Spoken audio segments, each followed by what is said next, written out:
was a son, yet he learned obedience by the things that he suffered. Some things will not come by impartation. Some things will not come by natural spiritual gift and advantage. It will come by learning. God wanted Adam to learn.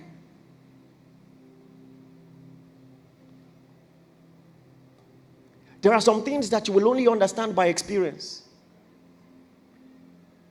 It's Mother's Day, so this is a very fitting example. If a woman who has been pregnant and has given birth is trying to explain to you what the pain and the experience felt like.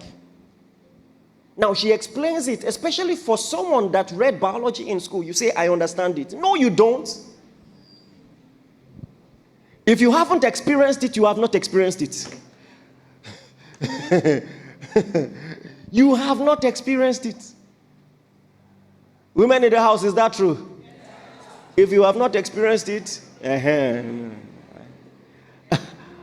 if you have not experienced it, you have not experienced it. You can't learn dominion theoretically. You can't teach your son how to walk theoretically. He's going to have to put his leg on the ground, fall a few times, and stand up. So what if there was a serpent in the garden? When God knows that the capacity he has put in you is potentially greater than any opposition that the serpent can muster, it's now incumbent on you to embrace your identity in him and stand the way he has destined for you to stand. Come on, are you listening to me? What is love without trials? What is dominion without things to dominate? What is greatness without self-control? That's not the type of man God wanted to create.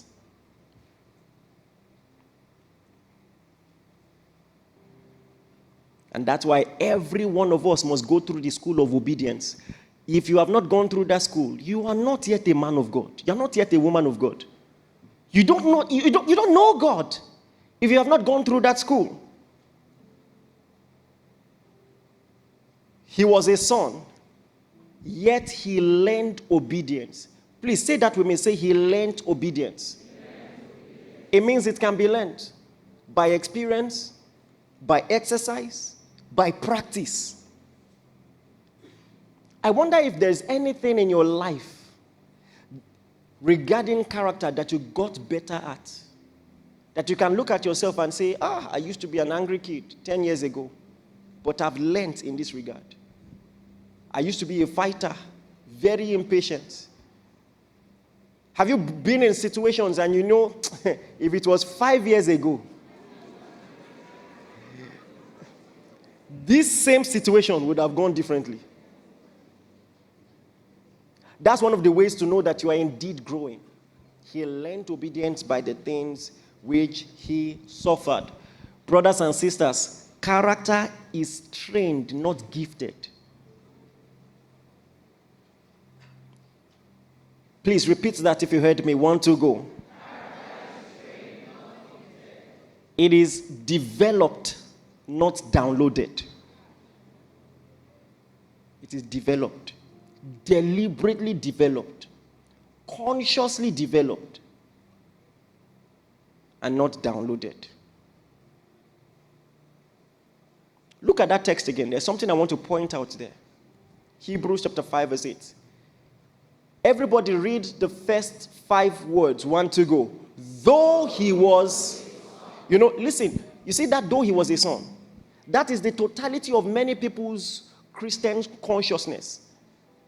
They hinge their Christianity on, it's a Christocentric idea, a very powerful idea, very important idea. We teach it in this church. But that's where their walk with God starts and ends. I'm a son. Identity. I know who I am. I know whose I am. I am a child of God. And all of that. He didn't stop there.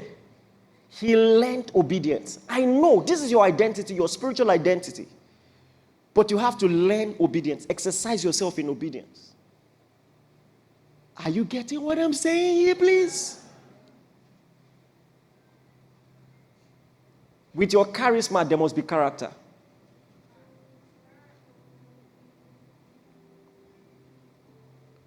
That, though he was a son, was the bedrock of all the temptations of Jesus in the wilderness. If you are the Son of God, turn stone to bread. If you are the Son of God, do this. Jump from the pinnacle of the temple. Bow down and worship me. And all of that. Because listen to me. Even if the devil knows your identity, he still wants to test your character. Listen, what I'm saying is the reason why many people are still struggling. You've been in church all your life and you don't get this. And one thing to know about the devil is this: he's not fazed by your identity. Listen, in pure spiritual warfare, that's important. But as long as you lack character, he feels he can still get you. Don't you understand how important this is? That, listen, God took on flesh, dwelt amongst us. And the devil was not fazed by that. He's still like, well, as long as you have flesh, I must still test this character. That he can take Jesus and tempt him.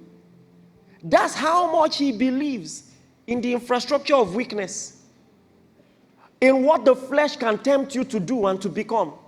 If he can tempt Jesus, I suspect he can tempt you. I suspect. I mean, the audacity. You know, that's what he was saying with Job.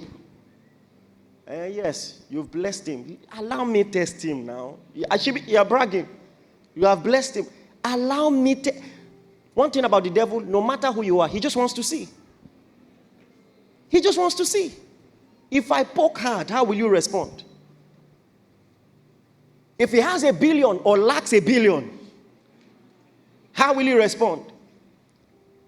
If he gets married or doesn't get married, either the abundance of it or the lack of it, I just want to see. Even if you are the Son of God, if you are the Son of God, turn stone to bread. In fact, that's the basis of the temptation. In fact, the identity should be your temptation to misbehave. And this, I suggest, with very, very, what language can I use? I want to be sensitive about this. But there is a way you teach identity that the devil will use it to tempt you to cast off virtuous restraints. You are the Son of God. And jump from the pinnacle of the temple. And it will still sound like the grace message.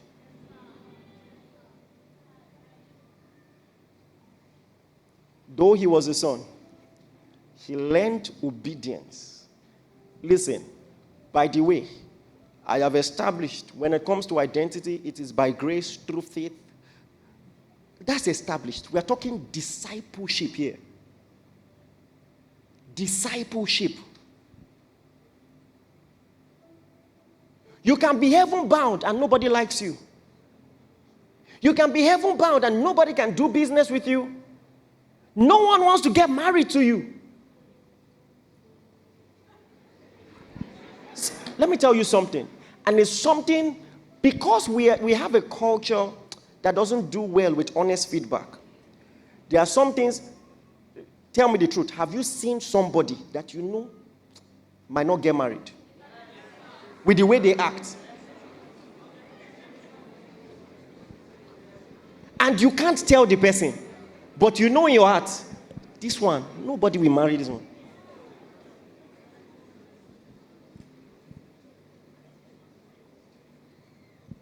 And now, such a person is coming to church, praying to God. It's as if the power of God is not working. Though he was a son, he learned obedience by the things which he saw. You have not learned obedience.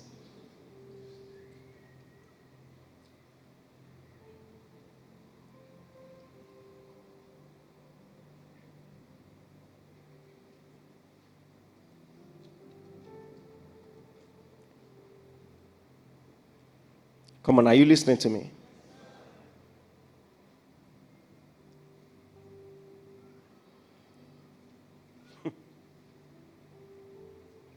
The devil is not bothered by your tongue speaking abilities, about how charismatic you are. The devil really believed he could get the Son of God to fall. That should scare you. Like the word made flesh. Thou shalt not became flesh. You don't understand what I'm saying. And you still feel, well, you are the word, but now you are flesh. I can still try. I can still try. So this is something to take very seriously. I know you are the incarnate Son of God. Well, let's just see. And because this curriculum is missing, that's why we have raised many Samsons and not many Josephs. Many people are a flash in the pan.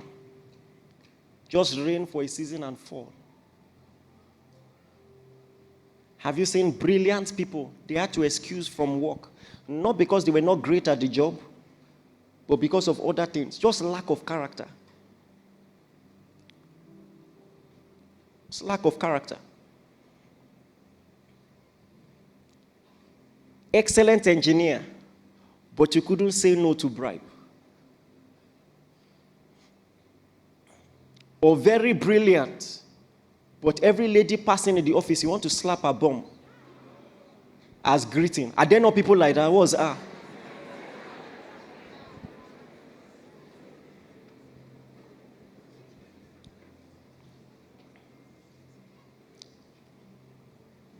Because you can learn engineering and not learn obedience. That's what I'm telling you.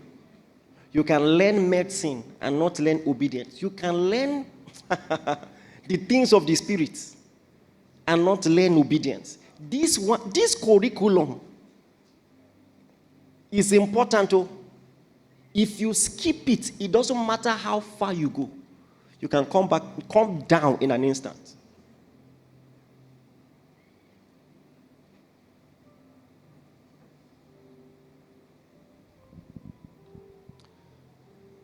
I have a proposition. What if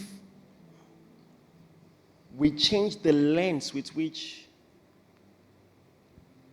we rated ourselves?